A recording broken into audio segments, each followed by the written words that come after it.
Hey guys, Toast here, and welcome to another episode of Overwatch How to Play. This is a series that focuses on each Overwatch character's backstory, covers their basic mechanics and abilities, and discusses tips to play each character. Today's focus is Reaper. A black-robed terrorist whose true identity is unknown, all people know for certain about Reaper is that when he appears, death follows. Reaper is a ruthless, remorseless mercenary responsible for terrorist attacks worldwide. He has taken part in many armed conflicts over the course of the past few decades, showing no loyalty to any cause or any organization. Those who survived his attacks have described a black shadow moving unscathed through the most tumultuous of battlefields. Of the few bodies recovered from those he's killed, the trend emerges of pale skin, life drained, and physiologically degraded. There are rumors of the possibility that Reaper is a byproduct of a failed attempt at genetic alteration, forcing his cells to both decay and regenerate simultaneously at a hyper-accelerated rate. Attempts to track his movements and whereabouts have begun to produce patterns in his appearances. It is believed that Reaper is hunting former Overwatch agents and systematically trying to eliminate them. Now that we have a little backstory on Reaper, let's take a look at the basic mechanics of this genetically altered, remorseless mercenary. Reaper fills the offense role in this game and has 250 health with no armor and no shield. This puts Reaper comfortably on the higher end of the spectrum of survivability for all non-tank heroes. Reaper's primary weapons are his Hellfire shotguns. Reaper fires twin shotguns, alternating shots with each one. Each shotgun fires off 4 rounds before needing to be reloaded. The Hellfire shotguns do very high damage in close range, and if you're able to get into point-blank range, you can oftentimes 2-shot the weaker enemies and 3 to 4-shot some of the higher health enemies. The shotguns have a pretty wide spread, and their damage drop-off is fairly steep, so don't let yourself engage enemies who are too far away with this weapon. Reaper has a passive ability called the Reaping, which allows him to effectively self-heal. Reaper collects fallen souls from enemies that have been eliminated, regardless of who killed the enemy, and each soul restores a portion of Reaper's missing health. This is a huge positive for the survivability of this hero and allows you to get in close range to multiple enemies with the possibility of making it out alive on the other side. Reaper's first ability is called Wraith Form.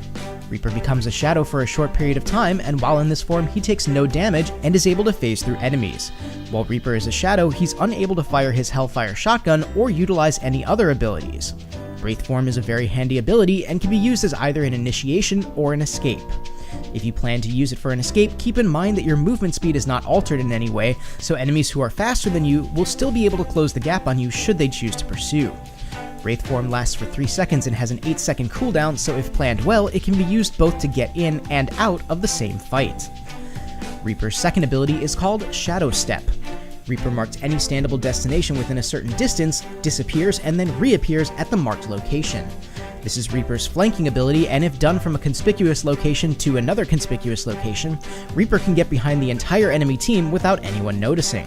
The ability lasts for 2 seconds, 1 second to disappear and 1 second to reappear, but do note that during the beginning of the disappearance stage and the end of the reappearance stage, Reaper can still take damage and is unable to move or return fire. Shadow Step has a 10-second cooldown. Reaper's ultimate ability is called Death Blossom. In a blurred motion, Reaper rapidly empties both Hellfire shotguns at alarming speed, dealing huge amounts of damage to all nearby enemies in its area of effect. Death Blossom lasts for a total of 3 seconds, and within that 3 seconds, Reaper is able to deal enough damage to kill any character in the game, assuming that character is within the area of effect for the entire duration of the ability. There's no limit to the number of targets hit by the ability, and the ability does full damage to all characters in the area of effect, regardless of distance or number of targets. Let's move on to Reaper's strengths and weaknesses. Reaper is an offense hero, and his strength lies in both his up-close damage and his maneuverability. Because of his higher amount of health for a non-tank hero, his ability to self-heal upon the death of any enemy, and his ability to escape without taking damage, Reaper has some of the highest survivability of all offense heroes in the game. Reaper is equipped with 2 very good ways to maneuver the battlefield. Use these to your advantage to flank your enemies and also get out of a losing situation. When it comes to Shadow Step, remember that you're vulnerable during this ability, unlike Wraith Form, so try to make sure that you're out of harm's way while you're using this. Otherwise, there's the potential that you could get killed during the ability. Despite being one of the most fearsome characters to encounter at close range, Reaper is effectively useless from afar. While his Hellfire shotguns can technically hit enemies at medium and far range, their damage drop-off is so severe that you may as well be throwing cotton balls with the amount of damage you're going to be capable of doing. Stick close to your targets and avoid ranged battles, and you should find a lot of success with Reaper. Now let's talk about some tips and tactics to play as Reaper. The fact that Reaper has 8 shots, 4 in each weapon, before needing to reload, and the fact that each shot does high damage at close range means that you can have a bit of leeway on aiming at close enemies. Missing a shot or two generally won't have a huge impact unless you're going up against a tank or an enemy that's further away. Also keep in mind that both your Wraith form and Shadow Step make very recognizable sounds, so cognizant enemies will be able to hear you coming and potentially anticipate your attacks if you use them too close to them.